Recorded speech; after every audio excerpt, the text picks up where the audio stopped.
Kırgızistan'ın Isık Göl bölgesine bağlı Kırçın Yaylası'nda 3. Dünya Göçebe Oyunları kapsamında Kırçın Yaylası'nın açılışı yapıldı. Ulu Orda adı verilen sahnede oyunların açılışı göçebelerin Altın Yüzyılı konulu sahneleştirilmiş gösterisiyle başladı.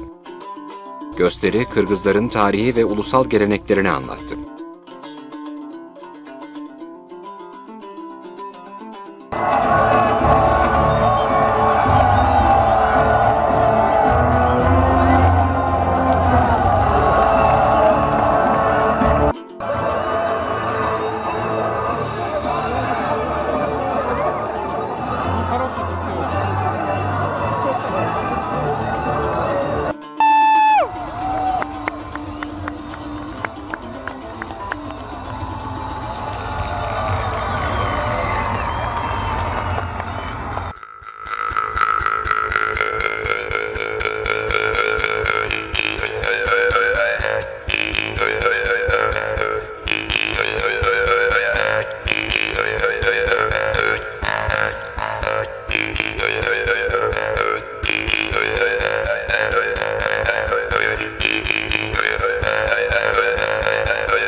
Hatırlatalım, Türkiye Cumhuriyeti 1. Hanımı Emine Erdoğan da Kırçın Yaylası ziyaretinde Kırgız göçebe kültürünün tanıtıldığı bölgeyi gezdi.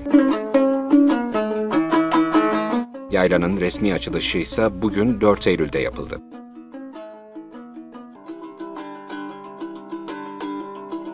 Üçüncü Dünya Göçebe Oyunları kapsamında ladin ağaçlarıyla kaplı Kırçın adlı geniş yaylada düzenlenen eğlenceli milli yarışmalardan Orta Asya temsilcimiz Höküme Halilova ve Ramiz Meşede Hesenli'nin hazırlamış olduğu renkli görüntüleri takdim ediyoruz.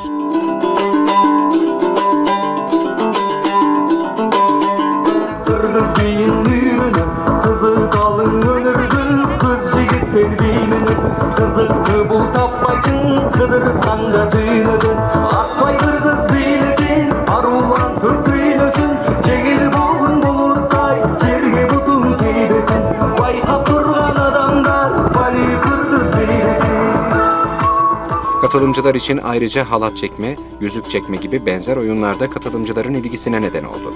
İzleyelim.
göçmeni oynap ber azamat kökbörü jarık yıldız bolup janıp köktögü tarık baragынан elim öçmөгün Şamalga jetkirbe çaptı kırgız diller azamatты uyum salıp mingen attı Gütböy tayga sandı taptı çaptır çaptır jigit çaptır kuğan atan daşlı kaltır biyik kılıp kırgız kalktı bek saktagın ata saltır Kırgız elden ermegine teң болгон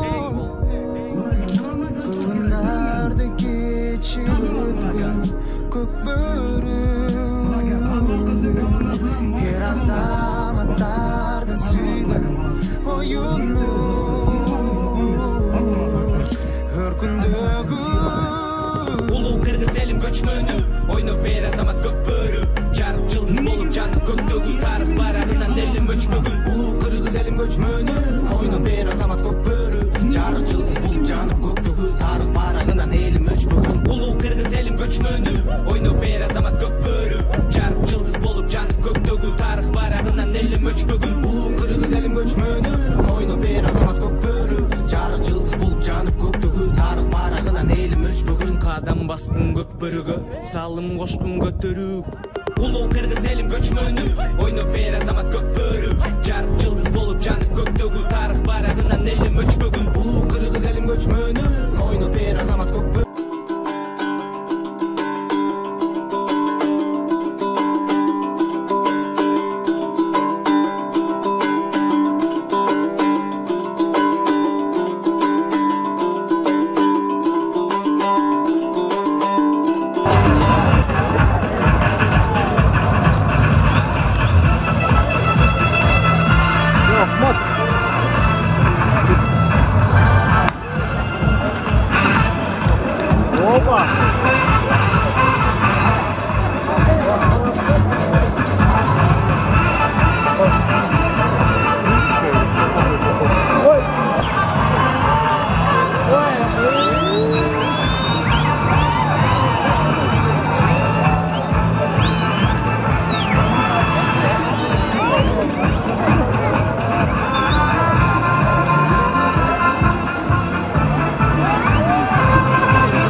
Hatırlatalım, Kırgızistan Cumhurbaşkanı Sooronbay Jeenbekov'la Türkiye Cumhurbaşkanı Recep Tayyip Erdoğan 4. Dünya Göçebe Oyunları'nın Türkiye'de yapılmasına karar verdiler.